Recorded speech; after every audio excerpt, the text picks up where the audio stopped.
posisinya Sayyidina Abu Bakar terhadap orang-orang yang lemah tadi itu, Salman, Suhaib, Bilal, itu posisi tahassub wa tahdzir. Jadi apa namanya, bukan mengecam begitu, tidak, tapi memperingatkan. Bagaimanapun juga meskipun itu musuh, tapi dia itu pemimpin, kita harus hargai lah. Kamu ngomongnya kok begitu itu. Tapi ketika lapor sampai Kanjeng Nabi dawuh, kamu itu sampai membuat mereka marah? Apakah kamu sampai membuat mereka marah? Kalau sampean membuat mereka marah, berarti sampean membuat marah Tuhanmu. Jadi mereka ini orang-orang dhaif ini, Salman, Bilal, Suhaib, ini disejajarkan. Kalau sampai membuat marah mereka, berarti sampai membuat marah Tuhan mereka, bikin marah Gusti Allah. Berat itu. Jadi kowe aja ngantek menghina orang-orang yang melarat ya. Apa meneh kowe melarat dhewe. Oh niku ora melarat ae ora kena. Karena itu bahaya nanti, bikin marah kalau Gusti Allah. Sayyidina Abu Bakar langsung nemui mereka, nemui Salman, Suhaib, Bilal segala macam tadi, terus konfirmasi ya. Nah, gimana? Sampean tadi marah ya? Saya ngomong begitu. Wah, enggak, mboten. Begini, jadi berarti orang-orang seperti Salman, Suhaib, Bilal dan lain-lain itu dia tahu membedakan antara ini kecaman atau ini kritik gitu. Sekarang ini orang kan tidak bisa membedakan, itu yang menjadi masalah itu. Sekarang ini amar ma'ruf nahi mungkar, kritiknya ada dua, kritik membangun atau asal kritik, ada mendiskreditkan.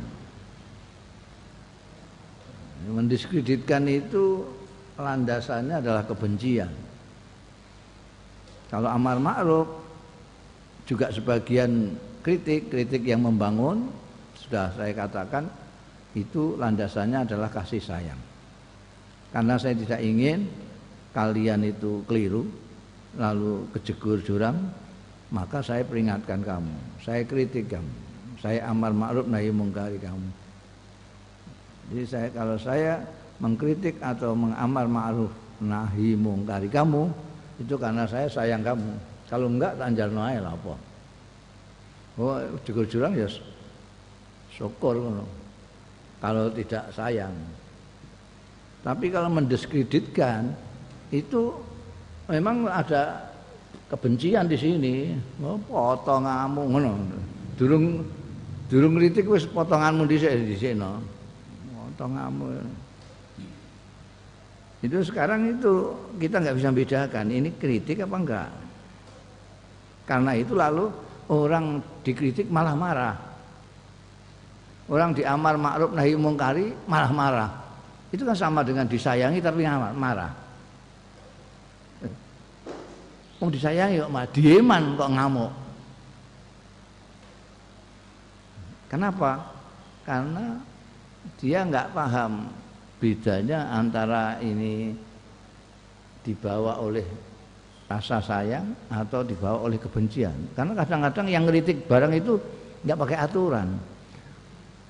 Yang kritik itu kadang-kadang terpengaruh dengan model kritik cara barat lah, modern itu kritik itu ya terus terang saja supaya cetok, jangan belok-belok nanti yang dikritik nggak paham. Jadi harus cetok. Kecetonan wonge rumangsane diamuk kok jadi bukan dikritik tapi merasa dikecam. Ini apa namanya? Gambaran sahabat Rasulullah sallallahu alaihi wasallam. Ini kan sahabat Abu Bakar ini orang berada. Bilal itu yang memerdekakan Sayyidina Abu Bakar. Sayyidina Abu Bakar itu banyak sekali memerdekakan orang, juga menggaji orang. memberi nafkah kepada orang. Sedangkan mereka ini malah kadang ngomahnya gak duwe, mereka ini terus tunawisme segala macam. Rezeki mereka tekplung kayak Kanjeng Nabi.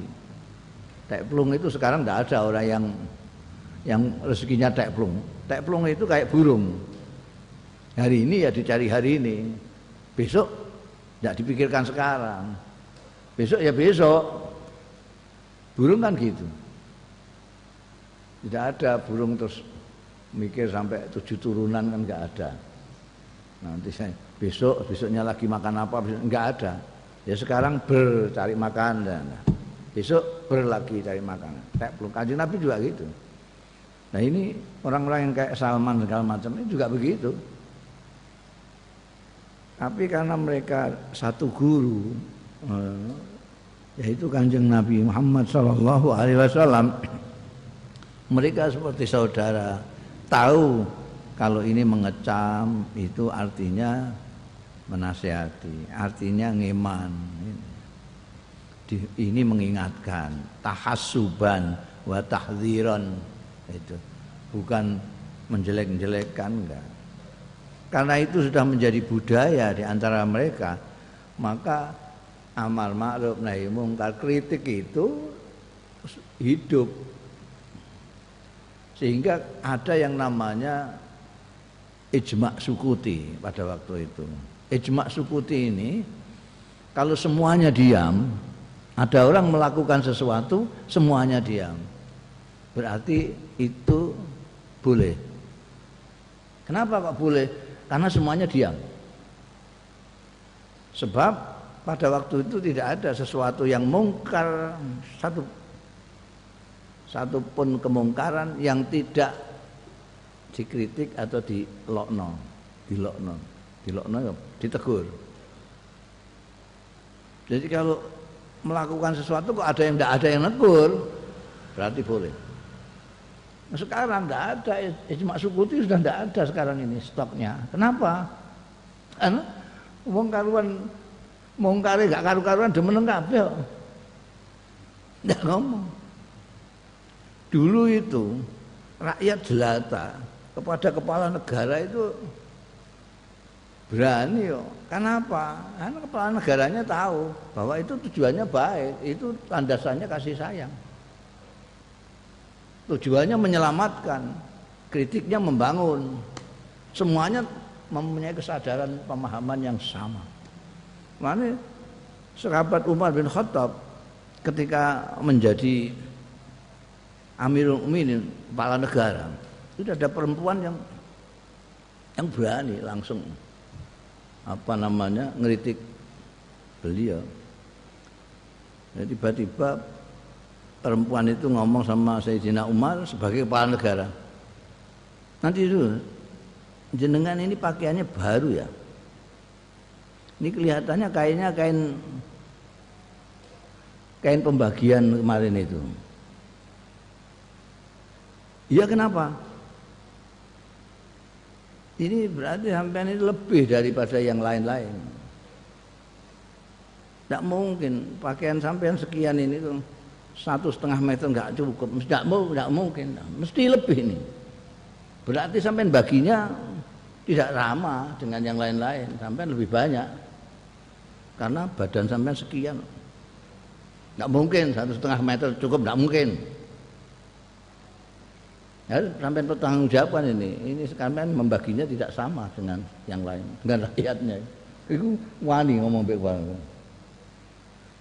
Sahabat Umar yang kayak begitu galaknya tersenyum. Anaknya ini, Abdurrahman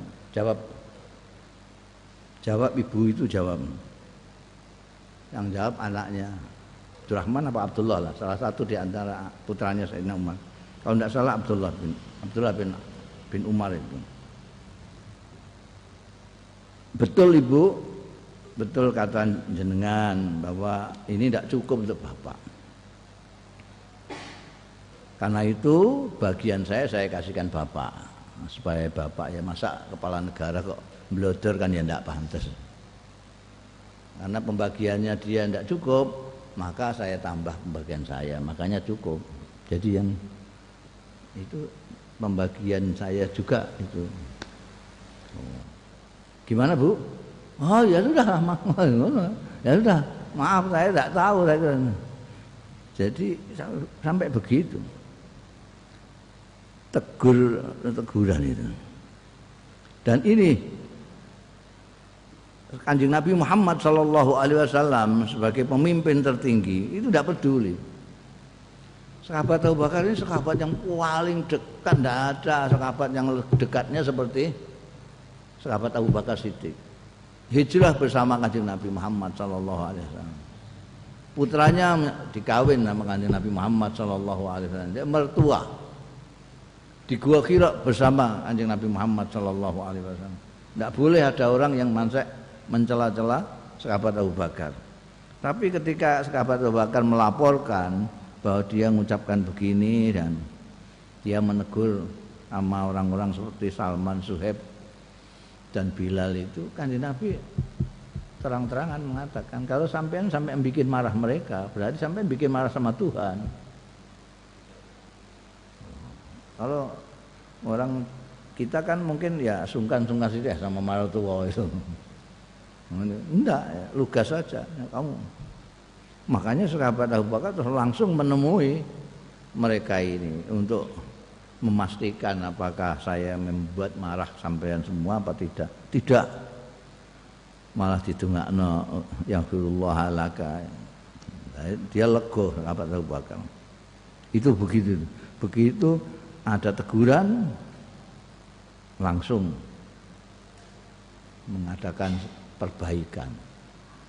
Karena kalau tidak dikonfirmasi, tidak ditanya, tidak tabayun, sampean marah apa enggak sama saya, dan ternyata mereka marah, saya tidak tahu. Saya dimarahi Gusti Allah kan, gitu. Sehingga ingin nanti kalau bilang marah minta maaf, ternyata tidak marah. Wa fi hadza ing dalem iki dalalatun utawi petunjuk nuduhake ala talabi mahabbatil mukminin, menuntut cintanya orang-orang mukmin, wa talatuf lan welas bihim kelan mukmin. Kita harus mempunyai sikap sayang, cinta, kasih kepada sesama orang-orang mukmin. Apalagi itu yang orang-orang lemah ya.